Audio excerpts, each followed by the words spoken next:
Thank you, Dick. Thank you very much for your testimony. I think perhaps part of the reason some of us don't have so many questions about your testimony is you've been up here endlessly, as have many of the others here, testifying at various events, urging us to get this done. And I think you know that we who are sitting here want to get this done. One of the materials you handed us today was a legal brief, I guess, that you had gotten through Citizens Union as a pro bono piece of legal analysis. If, in fact, as we push forward and we try to make sure we get this right here in New York State for the 2012 redistricting, is Citizen Union going to be available to help with further pro bono legal assistance? Because maybe it won't work so perfectly as we'd like it to, and we're going to need to push the envelope to make sure it happens right. We have plenty of resources available to whomever needs it in achieving this goal. Thank you. Yes, Senator Montgomery. Thank you.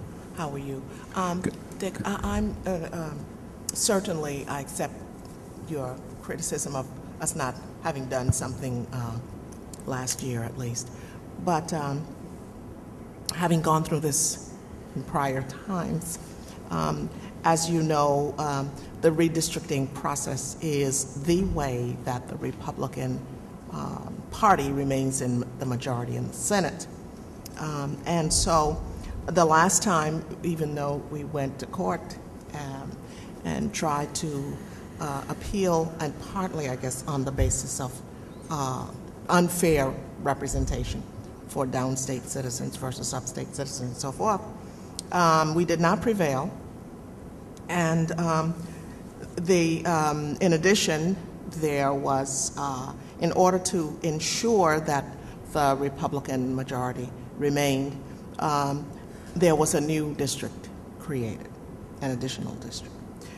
So my question is, and I keep wondering to myself, despite all of the our attempts to make this a democratic process on behalf of citizens of our state, certainly it is not. And I keep wondering, what could the Republicans possibly do to maintain their majority? Because based on the demographics, shifts in population, and et cetera, it doesn't seem to be possible for them to do it under any fair process. But my fear is that there will be something that they can come up with. And I'm just wondering if we can anticipate that, and if you've thought about what that might be. And to anticipate a possible solution? A possible attempt, a new attempt to maintain the majority based on their proposal for redistricting. How would that work? How would they be able to do that?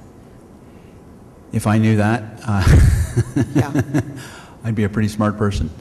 I think that, first off, let me just say, as a resident of Brooklyn, it gives me great pleasure to see three members of the state legislature on this panel who are from Brooklyn. So we have a specific, particular interest yes. for our borough. I think that it takes a pretty big view of how our democracy operates in order to step back and operate in the public interest and not for partisan gain.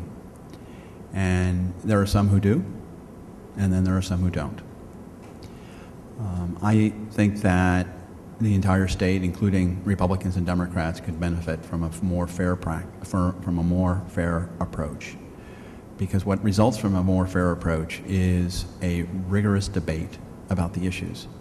And when there's a debate that's going on about the issues, you engage the public in a way that will surprise you.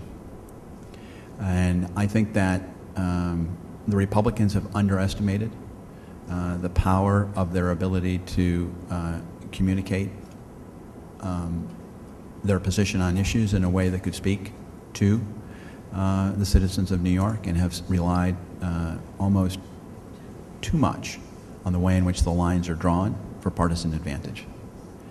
We have seen what happened. Listen, there were a lot of factors at play in the 2010 election that resulted in the shift of control in the Senate and the election of a number of new members of Congress who are Republicans.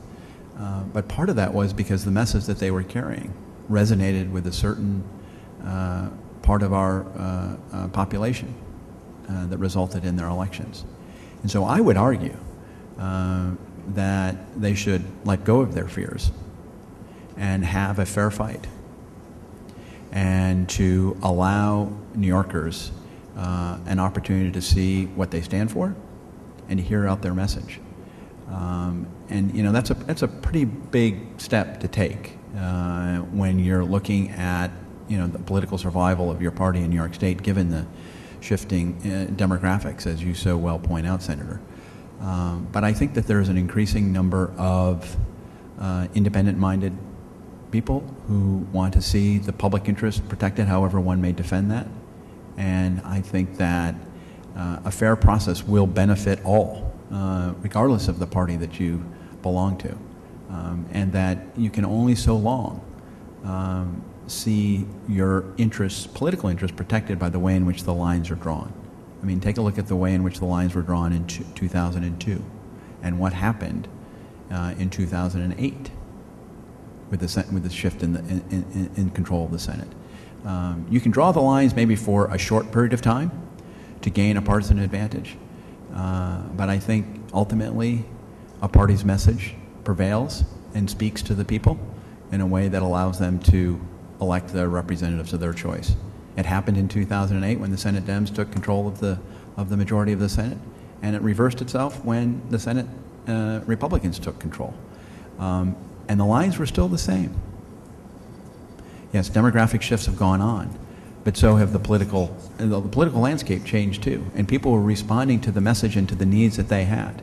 And I think what's going to happen is if these lines ever get drawn more fairly than they are now, you will see more serious public policy debates that will in fact result in, I think, more people paying attention to what's going on because they're hearing discussions about issues that they care about. I don't know if that answers your question completely, but Well, I thank you for your answer.